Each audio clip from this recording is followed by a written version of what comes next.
12:03 del mediodía, estás en Ya Fue en Cítrica Radio escuchando London Calling de The Clash, un temuki de aquellos para arrancar la tercera y última hora de este programa que todavía tiene un montón por delante y tiene una consigna. Hoy hablamos de esas películas, esos contenidos audiovisuales que en algún momento nos marcaron, como por ejemplo el payaso It, desde la alcantarilla o ahí en el baño, terrible esa imagen que no la podemos sacar todavía, terrible. Sí. Una que no me acordaba, pero que también me marcó un montón, es La Noche de los Lápices. También, mamá, sí, gran película argentina. Gran película. Fuerte. Muy fuerte. Y en ese momento, que obviamente era un poco más tibia, si se quiere, y más comercial, pero que también fue como una buena punta para entender algunas cosas de lo que pasó en ese momento, es Kamchatka. Kamchatka también. Kamchatka también fue fuerte. Muy buena. Bueno, en fin, así nos llegan infinidad de mensajes al 155-665-5627, que luego vamos a estar leyendo porque hay un montonazo. Pero ahora es el momento de ir a la información. Es la entrevista del día de hoy. Teníamos muchas ganas de conversar con ella, ya lo habíamos anticipado. Ella es senadora provincial, es trabajadora de la educación, es dirigente de SUTEBA, de CTA en la provincia de Buenos Aires, el movimiento Mayo. Es abuela, también, y es María Reigada. ¿Cómo estás, María? Bienvenida, Ya Fue, bienvenida a Cítrica Radio. ¿Cómo estás? ¿Qué tal? ¿Cómo estás? Extrañando mucho a mis nietos y mi nieta. Me imagino. Por eso te presenté así, porque me imagino que los debes estar extrañando. Y trabajando un montón, ¿no, María? Viven lejos. Claro. Trabajando un montón, sí. Qué año, ¿no? Qué año para legislar. Y hablando de legislar, María, voy a arrancar por la actualidad. Quiero preguntar también por la vuelta a clases, en fin, ese tipo de cosas, pero presentaste un proyecto para el acceso al hábitat en la provincia de Buenos Aires, justo en un contexto donde está todo este debate sobre lo que está sucediendo con las tomas de terrenos, ¿no? Con Guernica como ejemplo principal, y el gobierno de la provincia de Buenos Aires estaba avanzando en regularizar esa situación, retrasó el desalojo de la gente que vivía ahí, y según dijo el Cuervo Larroque esta semana, ya se arregló con el 80% de la gente que está ocupando allí los terrenos en Guernica. ¿Cómo está la situación allí, María? Bueno, la situación sigue trabajándose muchísimo para conectar a cada una de las familias y poder generar un compromiso mutuo entre la familia y la provincia de Buenos Aires, explícitamente el Ministerio de Desarrollo de la Comunidad, donde habría una solución transitoria para poder lograr después una solución definitiva. Se está trabajando para tener cerca de 3.000 lotes para estas familias que están expresando su realidad de déficit habitacional y otras familias de Guernica que están en situaciones similares. Así que bueno, ayer hablé con Larroque, con Pascolini, que son los funcionarios que están todos los días ahí trabajando, ellos, más el Ministerio de las Mujeres, están haciendo documentación gratuita y rápida en el lugar. Bueno, se está trabajando desde muchos lugares para poder atender las situaciones de estas familias. Igual te corrijo en algo. Sí. El proyecto de ley que estamos trabajando es profundizar los conceptos de la 14.449, que justamente lo que hace esta ley es intentar poner al Estado por delante ante la problemática del déficit habitacional para poder generar soluciones que eviten que algunas familias tomen posesión en terrenos sin haber estado el Estado presente con anticipación, y entonces no tengamos los reclamos de quienes sienten que se les ha usurpado la tierra. Claro. Y tenemos que trabajar además fuertemente porque muchos de estos macizos grandes, muchos en el conurbano bonaerense, y ahora nos estamos asomando al tercer cordón, son de familias que quizás recibieron esos terrenos y no tienen ahora voluntad de cultivar, que quizás fue el fin que tenían las familias antes con esas tierras, o tenían alguna otra expectativa, a veces es expectativa especulativa, pero que la verdad es que lo quieren vender y no consiguen cómo. Un loteo es carísimo. Claro. Nosotros tenemos todavía un decreto ley, o sea que es de la época de la dictadura, 8912, que plantea que los loteos tienen que ser con servicios ya instalados. Claro. O sea que no se puede, no sé si vos sos muy joven, pero yo compré una vivienda en una casa en Rafael Castillo que tenía un arco de entrada que decía bienvenido a Canmar. Sí. Canmar era una agencia inmobiliaria, digamos, un emprendedor que generaba estos loteos y tenía solamente la luz. Sí. Todavía no ibas a tener el gas, pero yo tenía mi garrafa y teníamos el pozo y el motobombeador para poder conseguir el agua. Sí. Así es como conseguían muchas familias de trabajadores y trabajadoras en aquellas épocas poder tener el lote y después ir construyendo su vivienda. Claro. Este decreto lo que plantea es que esos lotes tienen que ser con todos los servicios ya atendidos. Por lo tanto, tiene que existir el accionar del Estado para poder generar ese tendido, el tendido eléctrico, sí.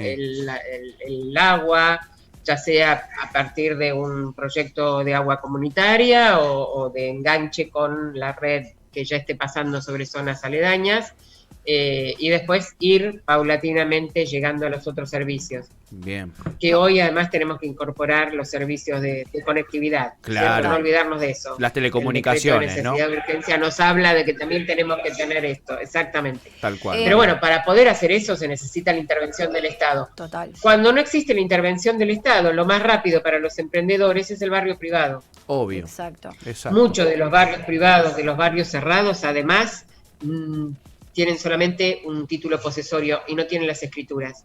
O sea que están en las mismas condiciones que las familias que hoy están asentadas en el Guernica. Mirá. Para ser claro. Mirá qué dato. Según tengo entendido, y bueno, y por lo que hemos estado leyendo, el gobernador de la provincia ha manifestado su intención de resolver esta situación, y entiendo que su idea está un poco encaminada hacia donde estás comentando vos en este momento. ¿Cuál es la recepción del Senado de la provincia y el resto de los senadores provinciales ante esta situación? Este tema es parte de la agenda prioritaria, digamos, del Senado, y cuál es la recepción tanto ante estas propuestas que estás presentando vos como lo que ha manifestado el gobernador sobre la intención al respecto de resolver este tema. Sí, como bien decís, es resolver el tema y resolver desde todos los lados donde tenemos que mirar este tema. Uh-huh. Claro. No puede ser que barrios privados estén pagando el ARBA como si fuese terreno baldío. Claro. Exacto. ¿No? Hay un montón de familias, esos terrenos se tienen que subdividir realmente, se tiene que pasar por una serie de trámites que hacen a la aprobación de esos loteos, uh-huh, y cada uno pagar lo que tiene que pagar. Pero después empezar a producir suelo urbano y terrenos accesibles para poder tener... La ley 14449 es la ley de acceso justo al hábitat, tener Exacto. Justicia en el acceso al lugar donde necesitamos vivir. Y no es solamente el lote, es pensar el barrio, es pensar la ciudad, es pensar que tiene que haber una escuela, que tiene que haber una sala de salud, que tiene que haber lugares de recreación, que tenemos que tener lugares culturales también. Eso es pensar democráticamente la ciudad. Que todos y todas podamos acceder a lo mismo y no que tengamos barrios relegados uh-huh. y barrios centrales que tienen todas las condiciones ya establecidas. Claro. Esto es pensar un poco más justo cómo va creciendo nuestra población y nuestro ámbito urbano.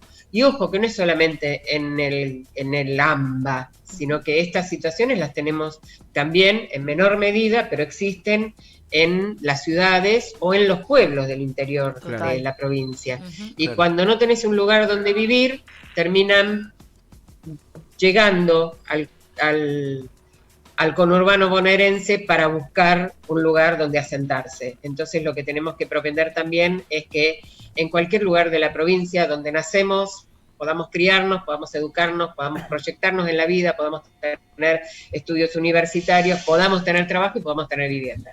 Exacto. Para que tampoco tengamos este conglomerado tan tan hacinado en el conurbano bonaerense, que hoy lo vemos con la pandemia, lo que significa la concentración poblacional que tenemos en el conurbano. Totalmente, María. Y en cuanto a la pregunta específica, hemos...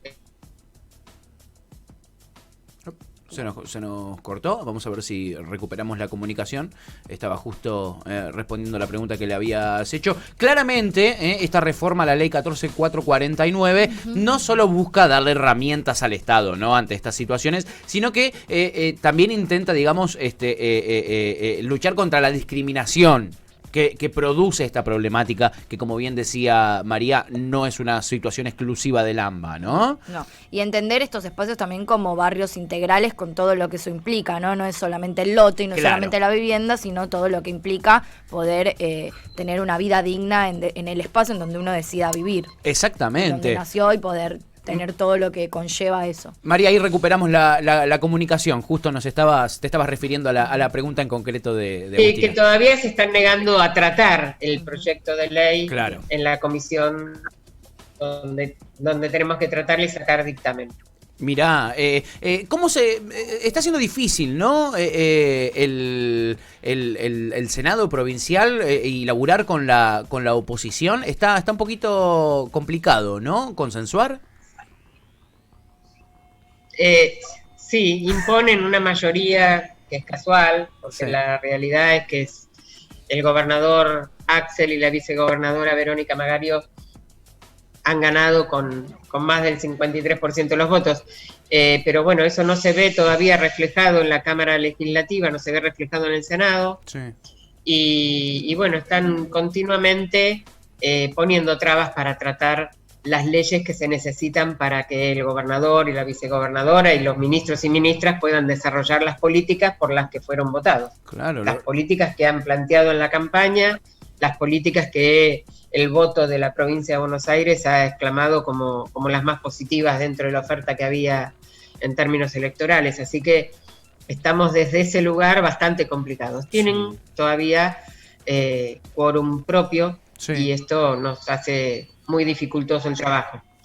Así que lo más importante es que los debates no queden encerrados adentro del recinto, sino que los debates estén afuera, estén en la sociedad y que esto genere una presión hacia adentro de la legislatura para que podamos avanzar. Exactamente, María. Y en una presión genuina, ¿no? Genuina, totalmente. Y en este caso estamos hablando de algo importantísimo, ¿eh? Esta reforma a la ley 14.449 no solo propone darle herramientas al Estado para intervenir en estas situaciones, sino también luchar contra la discriminación que existe, que es lo que nos relataba María recién cuando hablábamos de esta problemática que está en la provincia y que no solo está en el AMBA, también está en el interior de la provincia de Buenos Aires y en todo el país, ¿no? Un poco sucede esta situación.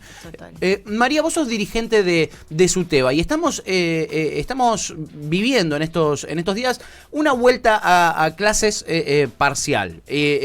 Después de, un conflicto muy grande que se vio entre el gobierno nacional y el gobierno de la ciudad de Buenos Aires que quería dar clases en las plazas, ¿no? ¿En qué contexto se está dando esta vuelta a clases? ¿En qué condiciones están las escuelas, los docentes? Si pareciera ser que todo pasa por si se da clases o no se da clases. Lo primero que quiero es recalcar que los docentes y las familias de nuestros alumnos y alumnas están trabajando muchísimo. Para sostener la continuidad pedagógica y además lo están haciendo con los recursos propios, con la computadora, con los datos móviles, con las conexiones de internet que tienen los y las docentes y las familias de los alumnos y las alumnas. Esto lo quiero remarcar porque la verdad que es una apuesta muy importante que se está haciendo de forma muy solidaria para sostener los aprendizajes, la enseñanza y los aprendizajes de alumnos y alumnas. Pero han quedado algunas familias que no tienen estas condiciones de poder conectarse con los y las docentes, que se necesita reincorporar a la actividad escolar. Y cuando digo reincorporar a la actividad escolar puede ser a través del acceso vía internet o se está pensando en otras formas. Porque ya la semana pasada se anunció el programa ATR, que implica que muchos docentes y muchas docentes y estudiantes de los institutos de formación docente de los cursos más avanzados se acerquen a los domicilios donde están estos estudiantes y estas estudiantes para poder ver cuáles son las dificultades que han tenido para seguir conectados, tratar de resolverlas, llevar los trabajos que los docentes y las docentes han estado preparando para que ellos puedan tener la continuidad pedagógica y tratar de generar este vínculo tan necesario para poder sostener el ciclo lectivo, que ahora se llama ciclo lectivo 2021, porque lo vamos a terminar de cerrar el año que viene, ¿no? No que vamos a hacer 2 años uno, sino que se va a terminar de evaluar los 2 ciclos el año que viene, cuando podamos tener de vuelta las clases presenciales normales, con el intercambio de conocimientos de alumnos y docentes en el grupo áulico como siempre lo sabemos hacer. Claro. Mientras tanto, el esfuerzo es muy grande y lo que se está pensando es que en aquellos lugares donde no hay o es muy, muy escasa la circulación del virus y están dadas todas las condiciones de lo que ha sido la elaboración de un protocolo muy minucioso que se ha estado trabajando desde la Dirección General de Escuelas, pero con los sindicatos del Frente de Unidad Docente y con los sindicatos también de auxiliares. Se ha trabajado muchísimo en este protocolo, es muy detallado, por lo tanto tenemos que tener las condiciones de infraestructura y tenemos que tener las condiciones de higiene, las condiciones sanitarias dadas en esas escuelas. Que volvemos a decir, no va a ser para todos los alumnos, y se está trabajando, además capacitando a las docentes y los docentes en este sentido, y al personal auxiliar. Con variaciones, porque la semana pasada cerraban algunos datos de no circulación de virus o de escasa circulación de virus en algunos distritos, y hoy los datos se han modificado. Así que esto es ir trabajando con muchísima cautela porque es una medida sanitaria la que se está atendiendo. Claro, es día a día, es con información del día a día. Está limitada por la cuestión sanitaria. Claro, claramente. María, el gremio docente es un gremio que ha sido golpeado y que viene siendo golpeado hace un montón de años. ¿Cómo están viviendo ahora esta situación? Como bien vos decís, no se habla mucho de la vuelta a clases, las clases nunca dejaron de darse. De hecho, claro, la idea de última sería la vuelta a las aulas, no a las clases. Los docentes parece como eso, como que si no hubiesen estado dando clases en todo este tiempo, que el reclamo es que los pibes vuelvan a tener escolaridad. Incluso con los reclamos salariales también, ¿cómo se sintieron con esta situación de que siempre que hacen un reclamo legítimo en función de su salario son reprimidos por la policía? Y hace poco hemos visto cómo la policía bonaerense ha salido a hacer reclamos rodeando la Quinta Presidencial con armas, y les han dado en una respuesta prácticamente inmediata. ¿Cómo está el gremio docente hoy? ¿Cómo está contenido? ¿Está respaldado? ¿Está siendo escuchado? Se aprobó ahora, en estos días, la oferta salarial de la última paritaria. Tuvimos paritaria a principio de año y tuvimos una nueva paritaria ahora. Bien. La realidad es que la paritaria a principio de año nos dio posibilidades de poder tener el sueldo un poquitito más arriba de la inflación, de lo que marca la inflación, pero por supuesto queremos encarar lo que resta del año. Ha habido reuniones de delegados en toda la provincia de Buenos Aires donde se aceptó esta propuesta salarial. En realidad es muy distinta la relación que tiene el gobernador y la vicegobernadora y la ministra Agustina Vila con lo que vivimos en la época de Vidal. Muy, muy distante, muy distante. Así que, bueno, estamos trabajando profundamente, no solamente en el tema salarial, sino en todo lo que es avanzar en infraestructura. Bien. Cuando digo estamos, no sé de qué lugar ponerme. Lo bueno es que se está trabajando atendiendo los reclamos de los docentes. Recordemos que la escuela 49 que explotó y generó el fallecimiento, la muerte de Sandra y Rubén, había sido denunciada por la directora y había sido denunciada por el Frente de Unidad Docente. Bueno, eso ahora no nos está pasando. Bien. Es más, de manera virtual ha habido reuniones con el subsecretario de Infraestructura para ver cuáles eran todas las escuelas que se necesitaba atender en cada uno de los distritos. De esto doy fe porque estuve en una de las reuniones hasta las casi las 11 de la noche recibiendo el informe de cada uno de los distritos con posibilidades de ver de qué manera se iban resolviendo. Así que esto, por supuesto, con los límites que tenemos de una provincia que se endeudó, de una provincia que ha vivido un ajuste, de una provincia que durante 4 años casi no trató el tema de infraestructura escolar. Por lo tanto, el trabajo tiene que ser todavía mucho más grande y más acelerado.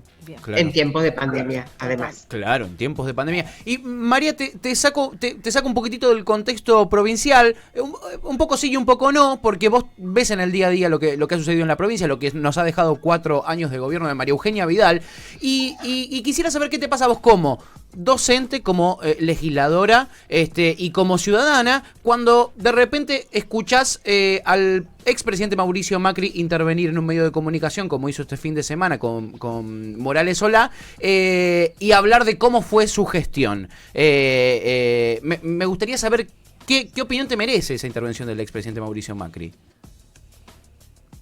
Y bueno, primero que nos dejó a las claras que había sido Cambiemos quien convocó durante todos estos meses esas marchas que hemos tenido en tiempos de pandemia, ¿no? Sí. Y acá remarco el enamoramiento que hubo con nuestro presidente, que logró tener el 80% de imagen positiva, se dio al inicio de la pandemia, sobre todo en el mes de abril, hasta que se le dijo a Techín que era impropio lo que estaba haciendo, despidiendo a trabajadores y trabajadoras, claro. Y se quiso poner en orden la empresa Vicentín. Total. Hasta que no se tocaba la economía estaba todo fabuloso. Sí.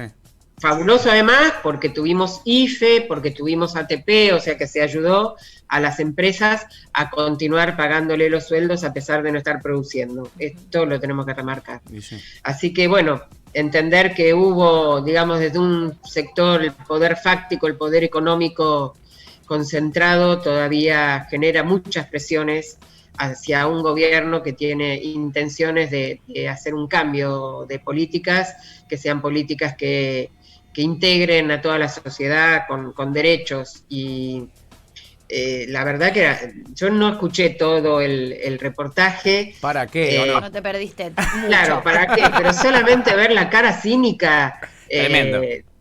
Nada, y con quién, ¿no? ¿Con qué periodista? Necesitamos conocer la historia quizás de este periodista para saber, bueno, eran 2 gorilas que estaban haciendo un diálogo entre ellos.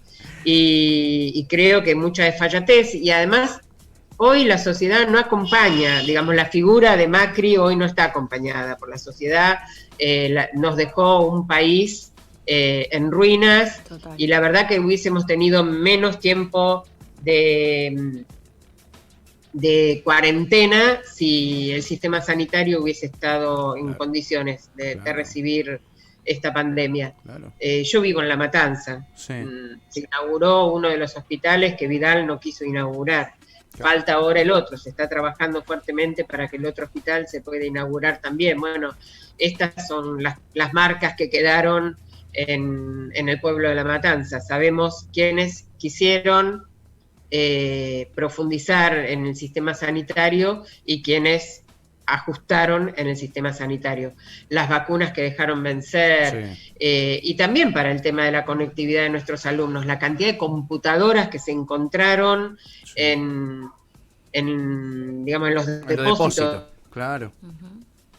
Total. Sí, totalmente. Bueno, del Ministerio. Sí, va y viene. Sí. Ministerio de Educación, bueno, estas cosas marcan todo el pueblo argentino.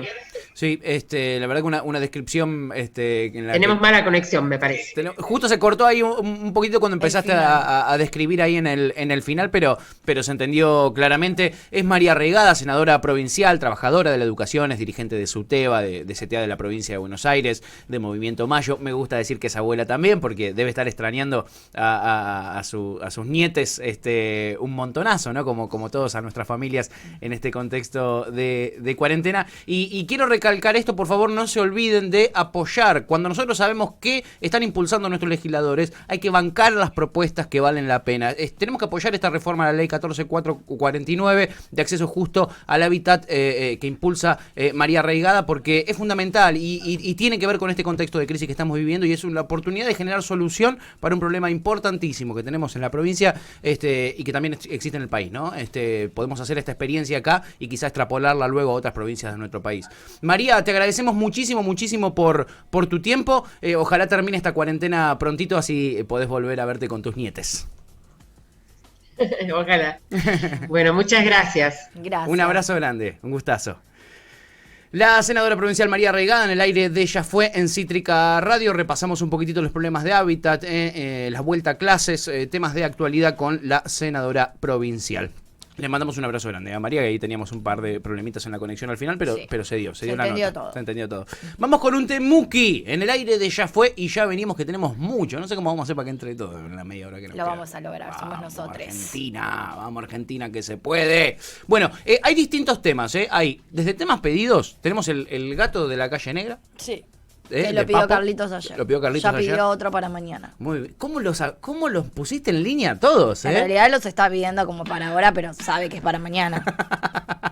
Eso asumís vos. I'm so sorry. Hay audios de Carlitos. Sorry, not sorry. Así que en algún momento, en algún momento los vamos a hacer entrar. Bueno, vamos a ponerlos porque después si no nos cae la maldición. Lo que va a sonar ahora es justamente eso. Papo, el gato de la calle Negra, a pedido de Carlitos. Ya venimos.